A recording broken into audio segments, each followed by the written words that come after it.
Welcome to We're Gonna Run It with Joe Lisi and Terry Bowden. You're listening to We're Gonna Run It. What's your game plan? Can they run, but will they run? If you want to run the ball, you got to give it to a guy that's a running back. Gutless. We're gonna run it. We're gonna play blue collar. Enjoy it. I said it. Have a little heart and have some stones. We're gonna run it. If you want to throw an RPO, you got to run first, pass second. That's why it's not called a PRO. It's an RPO. You got to start with a running game that puts people on their heel. Take a look at my algo. His algo is used with all data from last year. You're so smart, you're stupid. We're gonna run it. And the people that believe that talking head are even stupider than what I thought. I said it. If you want to run the ball, you got to give it to a guy that's a running back. You got no shot to get back into the series. No shot. I said it. What's your game plan? We're gonna run it. Oh, baby, this is it. Conference Championship Saturday. On the horizon, Joe Lisi and Coach Terry Bowden breaking down all the action from Week 14, taking a look at the updated college football playoff odds and positions that just came out tonight. Coach, thoughts about last weekend, what we saw transpire in some of those games? Any teams for you that impressed you in Week 14 action? Well, I thought SEC-wise, Texas A&M we thought would be right there, but when they lost, I think Alabama, Georgia, pretty much teams we thought were right there at the top of the conference. I think the ACC is a little bit more of a unusual situation because of Duke now being a chance to play for the conference championship. Big 12 seems to be rising above the ACC in teams qualifying for the college football playoffs, depending on about what happens this week. And, of course, everybody is focused on who's going to win Ohio State, Indiana in that conference. So, again, other than a big Oklahoma, big loss by Texas A&M, we've got about the same teams getting ready to finish up on the conference championship games. Yeah, I know that Texas A&M didn't step up. They had a 10-3 lead at half. Right. Marcel Reed got a little bit banged up, and then all of a sudden it was the Arch Manning show in the second half. He throws for a touchdown, runs for a touchdown. Wisner and that rushing attack got going. You can make the argument that was the best rushing attack for Texas throughout this season. We have not seen that type of consistency from the Longhorns in big matchups, right, being able to run the football. And still, yeah, Texas can win at home in Austin. That's great, but they can't win or struggle in road environments, right? Isn't that the biggest issue when we look at Texas at 9-3, lost on the road to Ohio State? Granted, it was by 7, struggled against Kentucky, didn't cover, won in overtime, struggled against Mississippi State, won in overtime, lost outright to a garbage Florida team that's 4-8 overall on the road. This is the body of work that the Longhorns have. And so, yeah, in a rivalry game, they did step up, but I still think Texas A&M is still one of the better teams in college football. Yeah, they did. You're exactly right. I'm not ready to say, okay, a 9-3 team is ready to play in the college football playoffs. I don't think we have to go so far in saying that we're going to take the best teams who are playing the best right now and negate the teams over the course of their schedule, have won the most games. And so, no, I think Texas A&M very deservedly in the playoffs, and I think normally they would play a much better football game in that game. So, again, I don't think we have to give too much credit to what happens in the last week if a team played well, because, again, I still think we need to look at the body of work, what the players accomplished through the entire season as we get to a playoff, as opposed to just two teams winning the championship. We've got to look at the body of work. We've got to look at what they've done throughout the season, because just to say we want the best teams playing, I don't think we ignore what people did early in the season. I agree. Now, Texas 6-0 at home, to my point, 3-3 on the road. We'll see if they get in. The college football playoff positions and rankings came out tonight. Texas Tech jumps into the 4th spot. All they have to do is take care of business in a rematch with BYU, and they're going to have a first-round bye, Coach. That defense, led by David Bailey, and that front seven are dominant. Ohio State is still in number 1, followed by Indiana. They'll square off, 4.5-point favorite in Indy for the Buckeyes. Georgia with their win over Georgia Tech, 16-9. They're in prime position, 3rd overall spot. They'll have a bye if they take care of business. Here's where it gets interesting. So number 6. So here we go. 4 is Texas Tech. So it goes Ohio State, Indiana, Georgia, Texas Tech, top 4, all with byes. And then 5th is Oregon. Number 6 is Ole Miss. So Ole Miss not affected by the Lane Kiffin situation. Charlie Weiss, they came out today and said he'll coach in the first round game. He'll coach throughout the playoffs as need be. Pete Golden is the new interim coach, and so that doesn't affect them. 7 is A&M.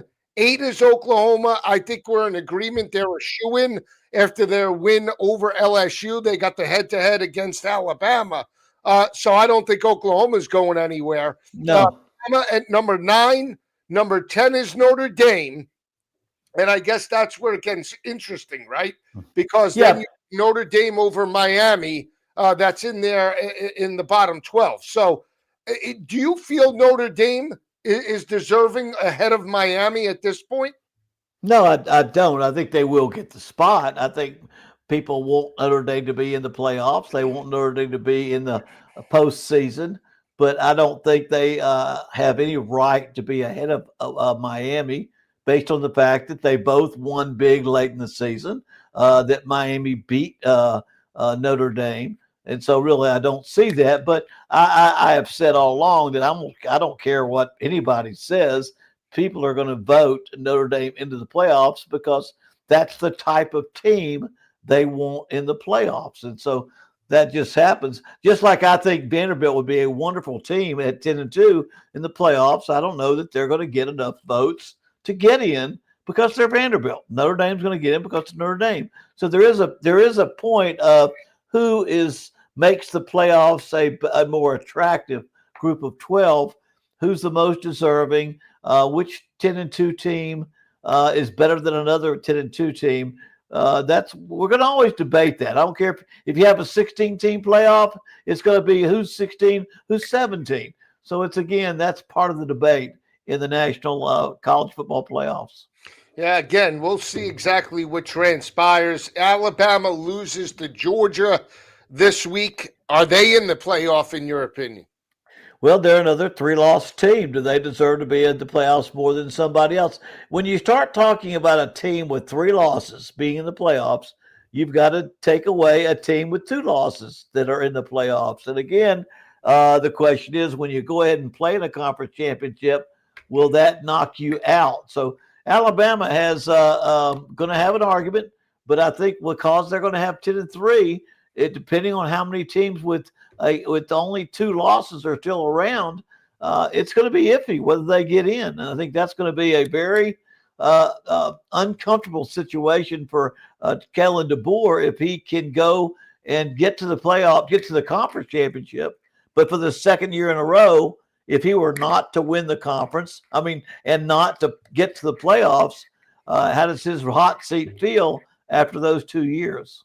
Yeah, so BYU was 11, Miami was 12, right, at 10-2. So now BYU only has 1 loss. That came earlier in the year to Texas Tech, right? Oregon not playing in the conference championship game they're in. Ole Miss is definitely in. Oklahoma is definitely in. A&M is in. So there's 5 teams right there that we're in agreement. No matter what transpires on Saturday, they're in. And then obviously Ohio State and Indiana are both in because they're undefeated. So, and again, if Georgia loses to Bama, only 2 losses, they're in. So, again, this is really going to come down to style points. It's going to come down to head-to-head. And, this is where you're going to have the pundits say if it's Notre Dame and Miami, Well, then what does it matter that they played week 1 if we're just going to take Notre Dame that's on a 10-game win streak, right? And where is the body of work? They beat Navy, they beat Boston College, they beat USC. Okay, that's all well and good, but where's the top 5 win? Where's the top 10 win? Miami technically has it when they went head to head with Notre Dame earlier. Yeah, it's definitely going to be something that we have to look at. The playoffs don't answer all the questions. You can't just say we're going to take the teams that are playing the best at the end of the season and ignore the body of work over their regular season. I think that really is not fair to the regular season of football, how people did, how they built their records. Any league where there is a playoff, you have to go back and look at how many wins did you get to the playoffs? Because I don't think it's quite fair always just to say who is the best team at the end of the season. It ignores how hard people played and can they get well? Are their teams better in the playoffs?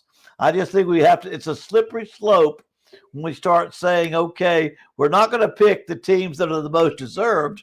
We're going to pick the teams that are the best at the end of the season playing their best. So that's something that we have to look at very closely, because Notre Dame is going to argue that argument that, hey, look at the way we're playing now. Even Miami is going to say, look at the way we're playing now. So you've got to look at the entire body of work. And I think there's always going to be some people that are left out.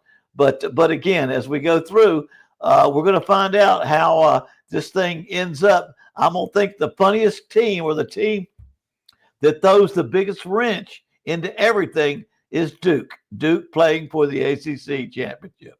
Yeah, again, Duke now a 3.5-point dog. They got abused in their house earlier in the year. You and I talked about it earlier. Mm-hmm. They were a 4.5-point home favorite over Virginia.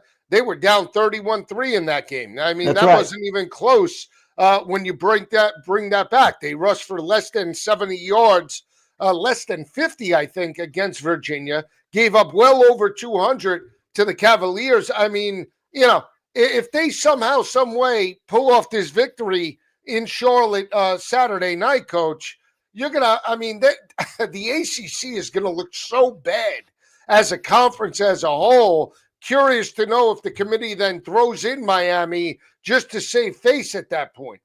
Well, I think you're exactly right. And I think we already know and have felt that the Big 12 is passing the ACC. It was always the Big 10, the SEC, and then the ACC, then Big 12. I really think the Big 12 has passed the ACC, at least this year, in their best teams and their commitment to having the best teams.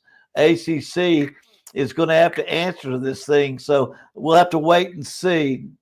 Duke being a team that really will throw a wrench into the whole thing. I do believe if Duke were to win, and that would mean they were the best team in the ACC, I think there would actually be the AAC and the Sun Belt teams probably higher than them in the final ranking, which would be nobody automatically in the top 12 from the AAC.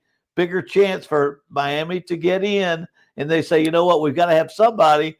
Miami is the highest ranked team in the ACC, and what would that do to teams in the Big 12 or elsewhere that have 2 wins above or equal to Miami? Yeah, and if you're the Hurricanes, you're kicking yourself for the second straight year. Yeah. Friday night comes out about a month and a half ago, and they're laying 13, 14 points, depending upon the book, 13 and a half, 14 at home against Louisville.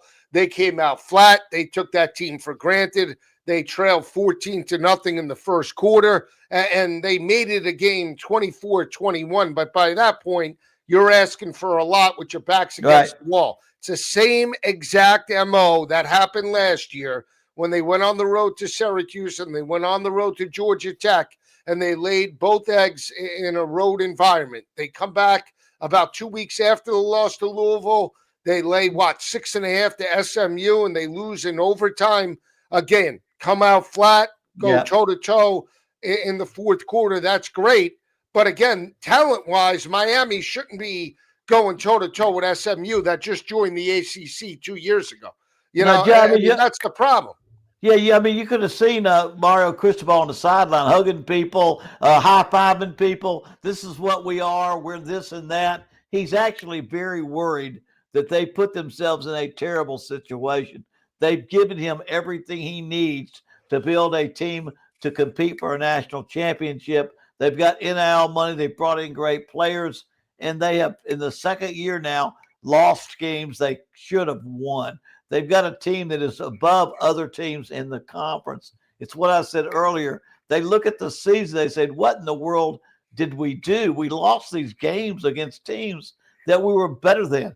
And now look at the way they played the last 4 games. When they know they've got to do it now, it's almost like too little, too late. Now, they may still make it. I think their best hope is that Duke does win the conference championship, and that the selection committee says we cannot let nobody in the ACC make it.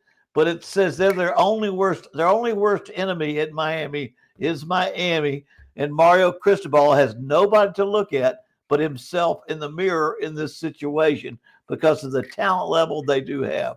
Yeah, both of those games, the Big Ten and the ACC championship, take place at 8 o'clock. 4 o'clock is the SEC championship.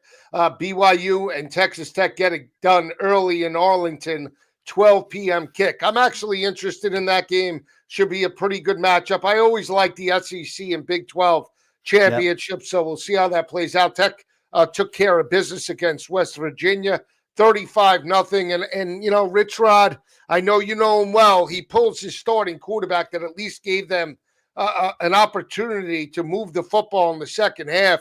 He put in 2 backups that couldn't throw the ball 10 yards. It was pathetic, and I understand you want to get young kids involved. But at that point, I think it was the first shutout in a while for West Virginia. They got shut out, I think, 50, what was it, 51? 49, I got to look. 49 zip. Yeah, 49 zip. I turned it off at 40 when it was like 42 zip.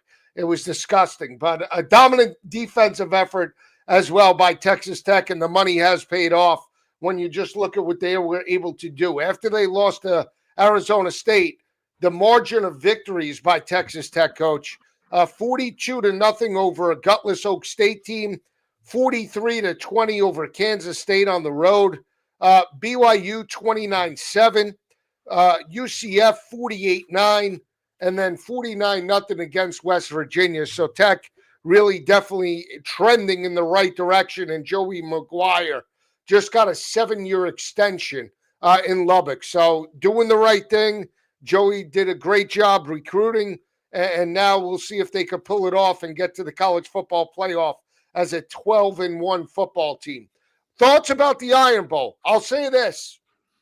Down 17-0. I thought I was dead to rights. Right. They tie it at 20. We talked about this too. Great call by DeBoer. The guy's got stones because with 3 minutes left on a 4th and 3 from the 6-yard line, right, you better score a touchdown because you're leaving yourself wide open in that type of situation. He rolls the dice, he gets it. But I will say, garbage call on the roughing the passer. Did you see that? Yeah. Where the kid went. Now, I understand the kid hit Ty Simpson low, but he didn't hit his knee, Coach, and he was falling down to grab him around the ankle. You can't call that on a 3rd down. That gives Auburn and gives Alabama a fresh set of downs. You can't make that call. Yeah, I think Auburn, if there's any team that feels more snake bitten about officiating calls, if you'll go back and look at that play, it was holding all the way before it happened. And as he got clean and got to the quarterback, he was low. He was hitting low.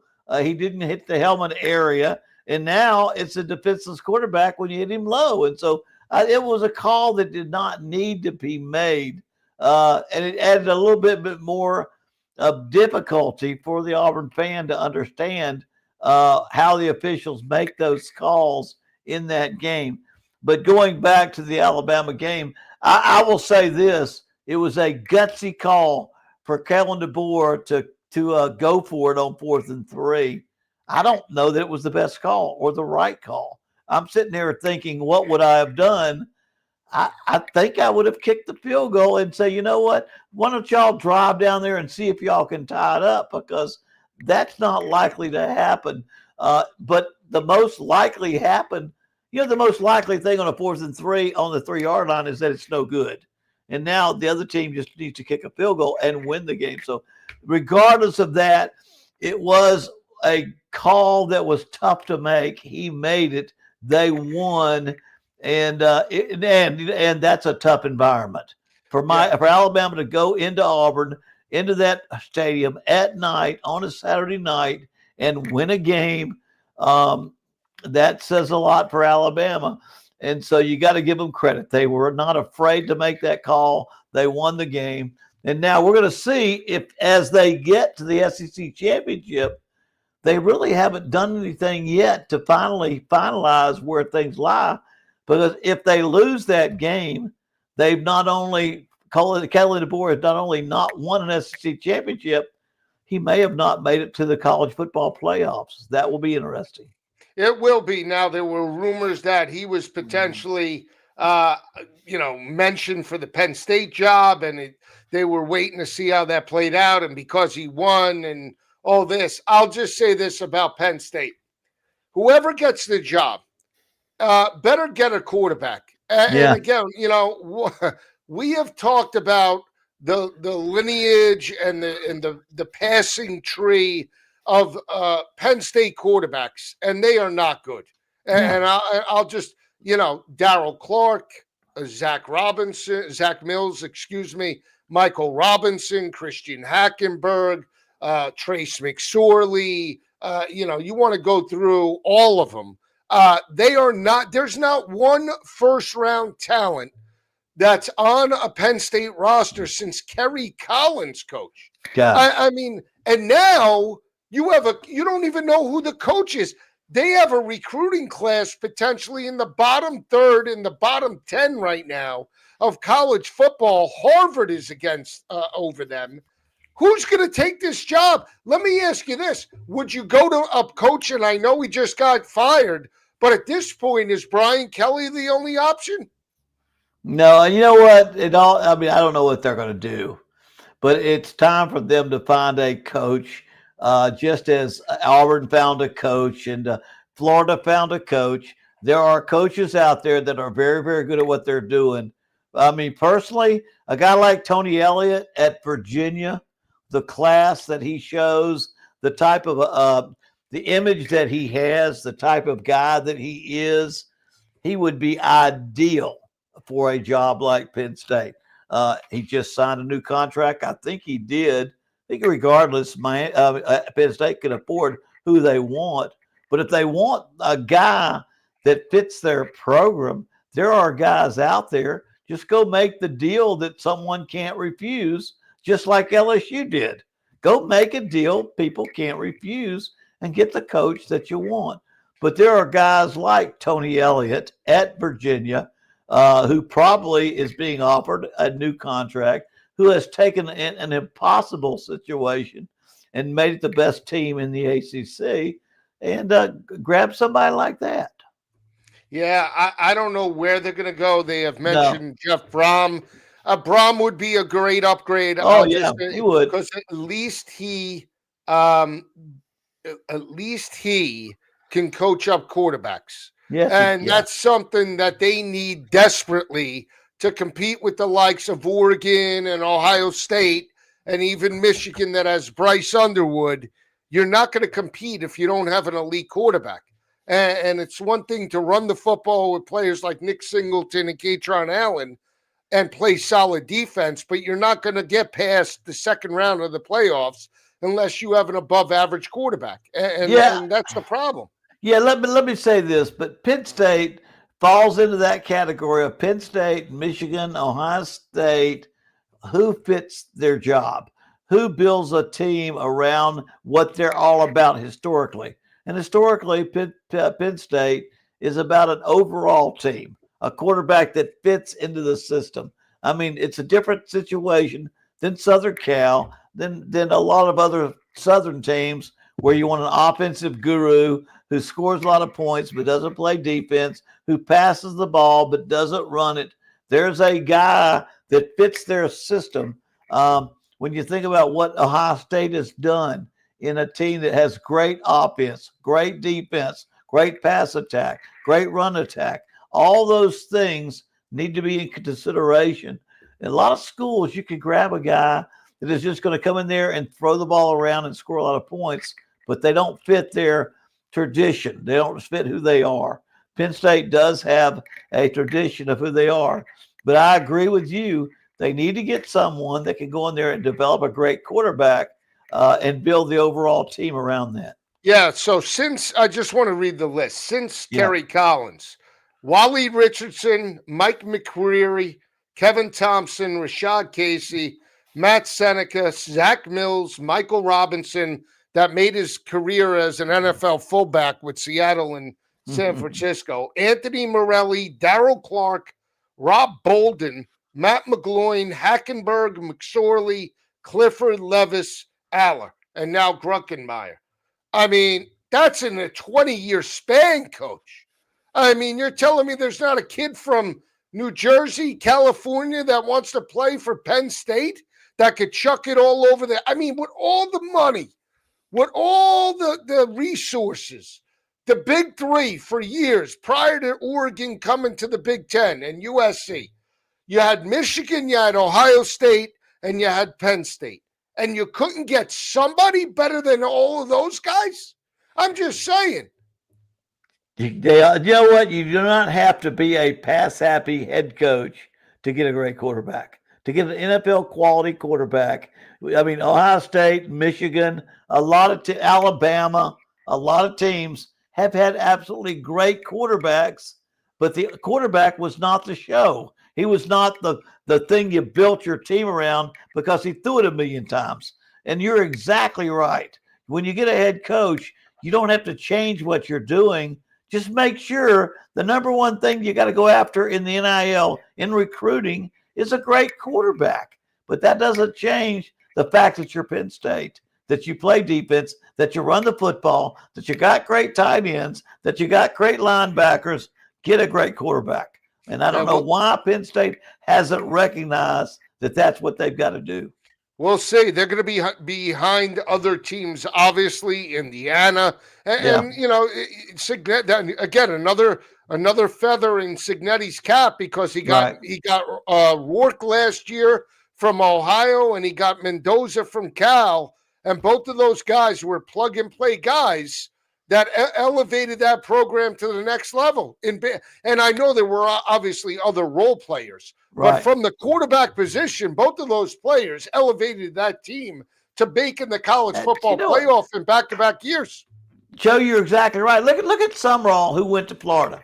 At Tulane, he goes out and finds Darren Menza. And then the next year, he finds Jeff Ratcliffe. He is a defensive coach that is an old school, tough guy, but he knows how to find a quarterback. Just make sure it doesn't mean that you have to be a Mike Leach protege guy that has that type of offense. You just have to understand that's the most important position on your team and recruit one that fits in. Absolutely. We'll see exactly where they go. Let's talk about the hires. You like Sumrall, obviously, to Florida. Yeah, good. Can he elevate this team to challenge now Kirby, Lane, DeBoer if he stays? Could he do it in a year? Could this team go from 4-8 to all of a sudden a 9-3 jump in year one? Well, 9-3, yeah. I don't know that he's the best team in the conference in 1 year, but he's at a place where they can down the road be that team. He has proven that he can win wherever he is. But I think he's the right coach. Whether they don't have to do it all in 1 year, but I can see him getting back in competition for the conference this year. I think they got the good coach. He's got to make some adjustments. He's got to make some good recruiting decisions, portal transfer decisions. But I think they've got a guy that can get them where they want to go. And look how quickly he won at Troy, how quickly he won at Tulane. And he's got to do the same thing at Florida. And he has a good chance of doing it with the portal. And when transfers and NIL, he has a good chance to do it. Yeah, absolutely. And again, blue collar guy, he came Yeah. out and said, he's not going to just hire friends. This is a specific job with specific expectations. He expects that whoever he takes on will have the same mindset as him. And again, I like his attitude. Again, Yeah. this is a team that would, if DJ Lagway stays, they have, the foundation of some younger players that I think could elevate this team to definitely bowl contention and possibly an 8 or a 9-win football team next year. I will say I think they will be a little bit better on the defensive side of the ball, Yeah. and we'll see. They did step up against Florida State. Some of these programs, we talked about it, they get up for certain games, That's and right. that was one that they got up for against the Seminoles. Thoughts about Golish? Because they asked him if he likes golf. Obviously, they said Hugh Freeze. He said his son likes golf. His wife is an elite golfer. He loves ball. He loves football. I like that. I think Golish is disciplined. I think he's another blue collar guy. I think he's going to wear it on his sleeve. He has stepped up. Thoughts about him taking over? Because there were other thoughts about Golish moving to Arkansas prior to that. It's funny, having once given that press conference as the new head coach at Auburn, which I did at a very young age, I was prepped. These are the 4 questions you need to answer properly. Are we going to run the football? Yes. Do I like golf? No. Or am I a great golfer? Right on down the list. He knew the right answer. But if you go look at his past and then you listen to him, the guy is a driven man, hardworking guy. Everything he is fits into Auburn. So, I didn't know him as well as I knew John Summerall. And I felt John Summerall from Huntsville, Alabama would have been a good choice. I really like this guy. I'd love it if he could keep DJ Durkin there and would allow him to stay on the staff, or DJ would take the job and stay with him. When I went to Auburn, I kept my defensive coordinator from the previous staff. And because I called plays and I knew how to call plays, I wanted somebody else to run the defense that was already there, and it made a perfect situation. And of course, we won every single game the next year. So if he can make the right decision, keep the right coaches, including a defensive coordinator, either the one there, I hope he gets. If he doesn't, get one that you can believe in. I think he fits pretty good at Auburn. Here's the thing. Yeah. And Auburn is very, it's intriguing, right? Because they went this route with Harsin, right? Right. Group of 5 coach. I think Harsin never embraced the mentality or the culture Right. at Auburn, because again, it's just, it's go big or go home. Right. The 2 biggest things are get to the college football playoff and beat Bama. You do that, or you're a 10-2 football team. If you're going to miss out on the playoff, make sure you hammer Bama in the Iron Bowl every year, and that's it, right? Again, these coaches like you, you made your MO with a mobile guy. You never had a mobile guy on the Plains. It just doesn't make sense to me. The one quarterback that they had, Robbie Ashford, led Wake Forest to an 8-4 campaign this year, Coach. You're telling me he couldn't be running on the Plains this year for you? Yeah, I mean, Hugh Freeze, and I hope he is healthy. I hope he's happy, and he has a comfortable future. But not being able to recognize what the quarterback talent is that they had and what they needed to do with that, I think that's a critical mistake. In today's football game, if you're not looking at a quarterback that is mobile, that is a dual threat, you are just not recognizing where football has gone and how important it is for a team that wants to defend the run. They can't take care of a dual threat quarterback. If they want to play the pass, they can't take care of a dual threat quarterback. That is the key right now to being a team with an outstanding offense. And so I sat there and watched Alabama. I watched Ohio State. These are not thought of as running quarterbacks. They're dual threat. They can do both. And they're not just guys that run the football and throw it okay. They can do both. They could, and he went with Peyton Thorne, the Yeah. Statue of Liberty from Michigan State, while Ashford backed him up. And then Ashford transfers behind Lenora Sellers last year. Obviously, Sellers was the guy, and then he goes to Wake Forest, and oh, by the way, he wins basically 8 football games. He missed one in the victory over Oregon State. That was Purdy, but he beat SMU. He beat a number of teams last year and this year, excuse me. And it's just amazing that it was in Hugh Freeze's back pocket and he never utilized the guy. Yeah, I mean, I don't really understand some of the decisions that were made, except that sometimes when you come in and things don't go well, you let people blame the quarterback and you go find you another one and you say, okay, I've got the answer, when it probably was more how you're utilizing the quarterback and the offensive system that you're utilizing with the quarterback that's the problem. Not really the quarterback, but what you're doing with the quarterback. I'm not sure he was doing what he needed to do with their quarterback. Incredible. Again, we'll see exactly how it plays out. Yeah. It is interesting when you think about it, as a whole. I'm just looking at, the updated rankings here that just came out, thoughts about Georgia, because I told you, Georgia to me, defensively now looks like that team, right? I mean, to shut down Haynes King. Now, granted, they were exposed by Pittsburgh because Pitt held them to 121 yards in that win 2 weeks ago. But to hold Haynes King under basically 40 yards rushing, right? I mean, and that team was handcuffed the whole game. I mean, I saw one pass play in the first quarter where they threatened. Outside of that, coach, Haynes King, a pedestrian day. Georgia, to me, plays like that against Alabama. They're going to roll in this matchup. Now, it's always Alabama, right? Something with Georgia and Bama where doesn't matter. Something happens with the Bulldogs. But from what you've seen defensively, Georgia legit?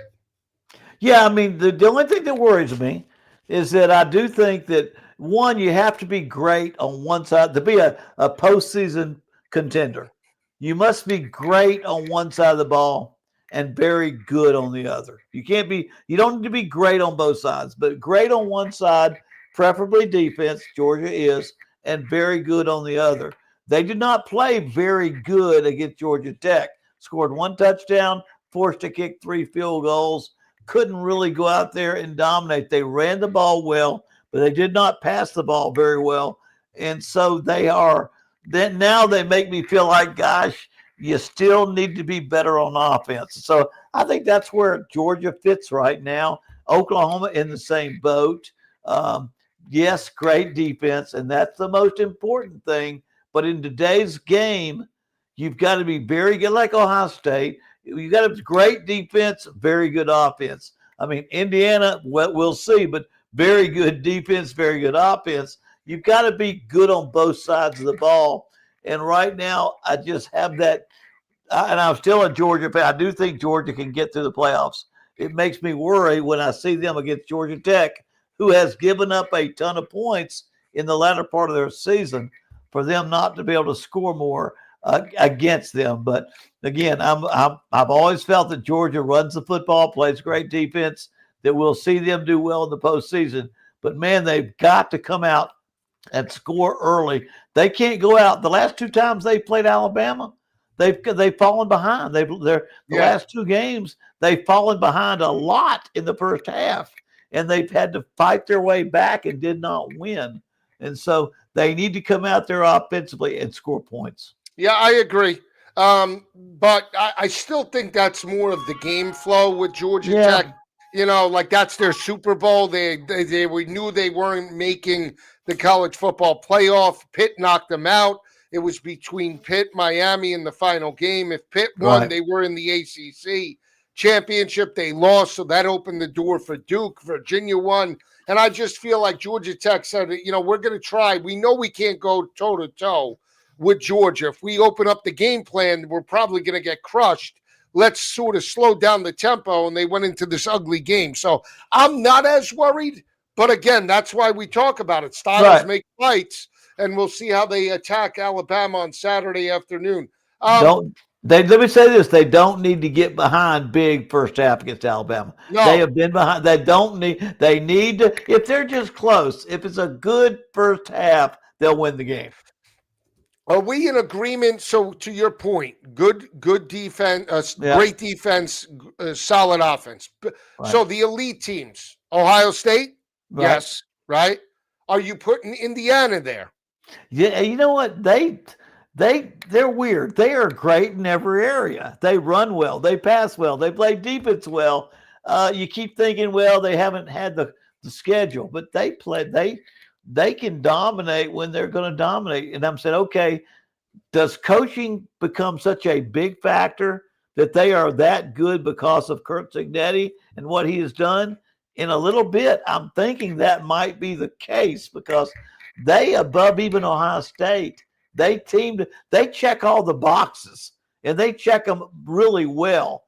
But we're going to see it. Thank goodness we're going to see it all this weekend. We're going to see. I mean, the Big Ten championship is going to expose everything about, to me, Indiana and Ohio State, and we will see before we get to the playoffs. But I think Indiana, of all the teams, they still intrigue me because they seem to check all the boxes.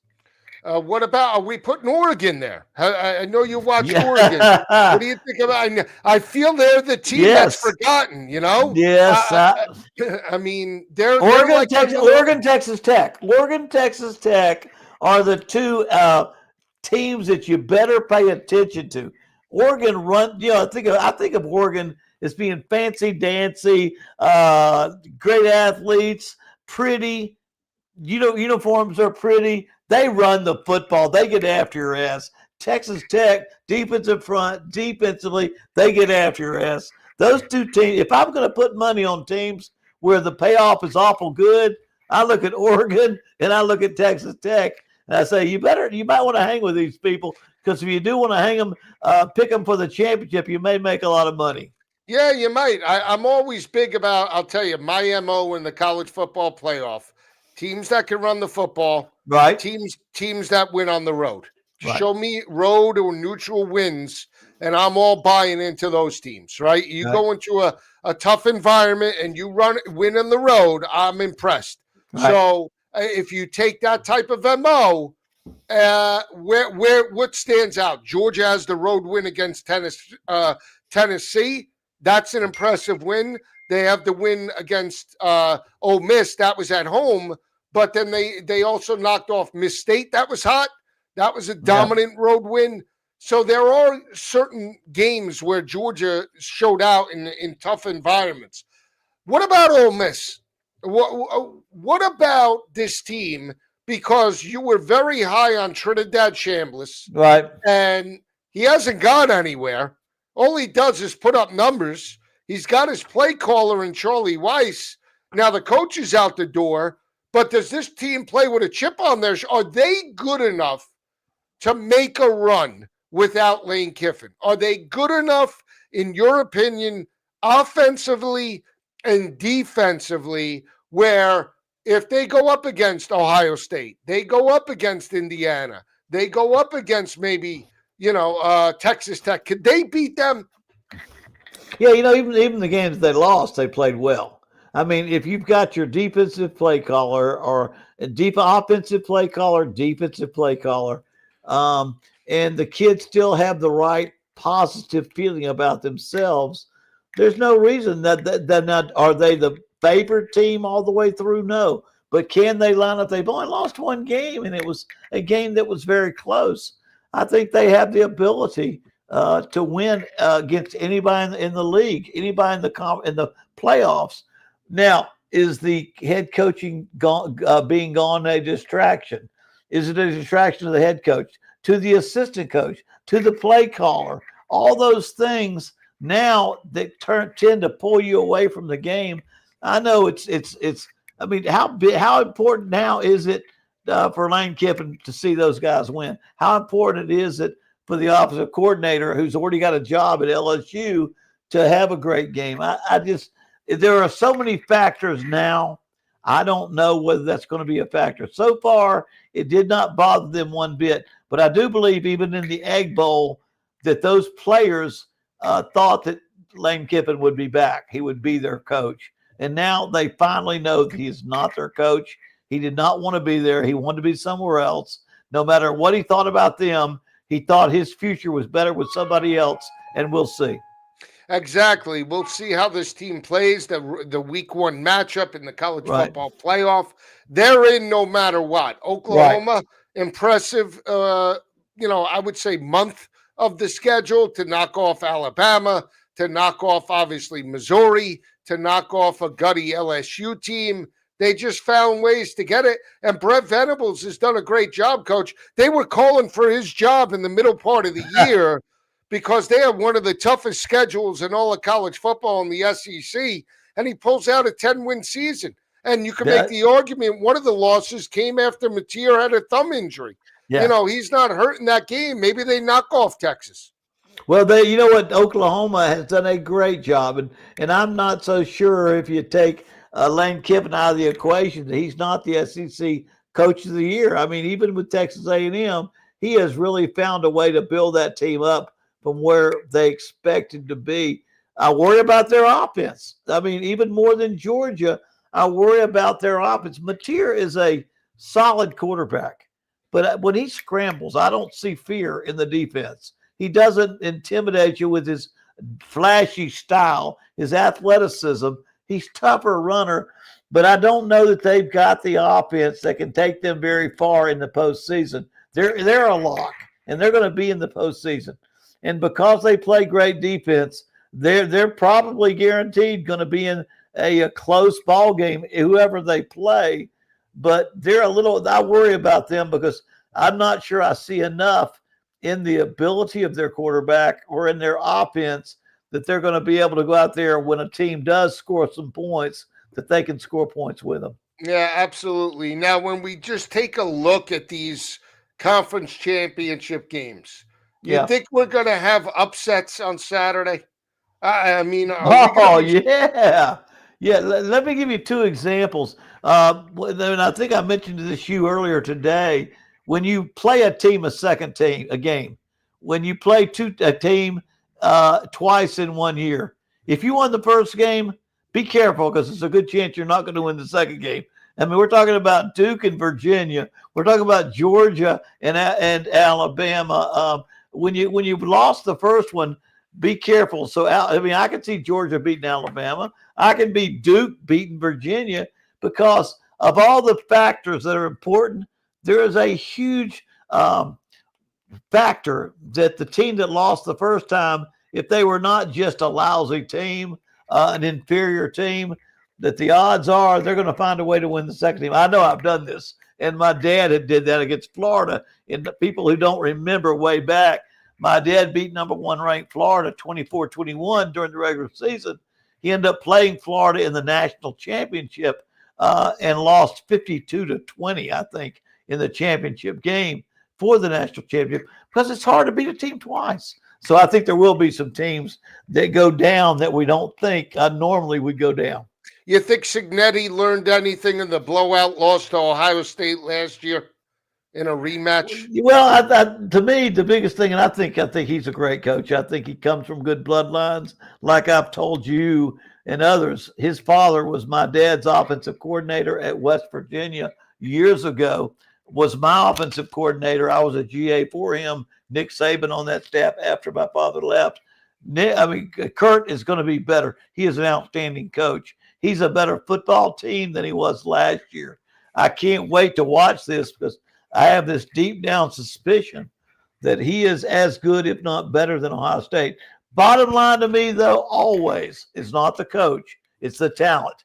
Who has the most NFL talent team that are healthy in the postseason? Right now, I still think Ohio State has more NFL quality talent on their team than Indiana, and that'll be the ultimate difference. I want to bring up I know a coach that you coached. You Chuck Martin in Miami back in the match. Oh, yeah. I coached against him, yeah. Yeah. I mean, it's amazing. Like, he doesn't get me. I mean, all he does is lead Miami to conference Oh, I championship, know. and he just stays there, coach. I mean, he's a blue collar guy. Oh, he was either at Grand Valley or Saginaw because I remember watching him when he was at the Division II championship level. He does. He just finds a way to win. And, that's a school that people have gone on and coached elsewhere. So it's amazing that he has not moved away from there. But he's one that you got to keep your eye on because he does a great job. I've coached against him. I've watched him. He's had that team always in the championship, top teams in the conference.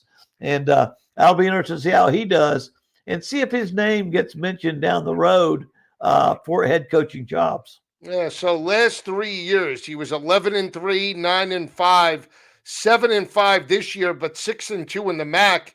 I mean, his MAC record, coach, Yeah. he's 72-72, 500 coach with the out-of-conference games we know with the MAC. Oh, yeah. 57-34. He's got to be there over 10 years. Let me see, from 2014 through 2025. So we'll see if he can pick up the victory over Western Michigan on Saturday. That's an early kick. 43.5 is the total. We'll see. Thoughts about the SEC championship? High scoring, you think, early on? Just thoughts? 24-21 last game they played. Is this a game that if you're Alabama, you're going close to the vest, more like an Auburn game, or are we opening things up and seeing where the chips fall in the fourth quarter? I tend to think it's more of an Auburn type football game, 27-20 type of football game. It's a big game. Defense, I think, at Georgia will kind of dictate. I think Alabama would love it to be a scoring match, a shootout, because they are explosive with their receivers, with their quarterback, with what they've been able to do offensively. And I think they would love it to go that way. But I do think with Georgia, as strong as they are, and if Georgia can start out by not getting behind, it'll be because they run the football, they get through the first half with it a very close game, and then their running game gets to be better and better and better. I'm more of a 27-23 type of football game in that one. Yeah, we'll be back tomorrow. We'll do a pick segment, Coach. Yeah. And then we'll break down all of these games. It's a very light schedule this week. We'll dive into it. We'll know more about, the matchups entering this weekend, a very light slate before the college football playoff final rankings, those week one matchups that take place on December 19th and 20th. So we'll be back tomorrow for Coach Bowden. I'm Joe Lisi. Have a great day, everyone.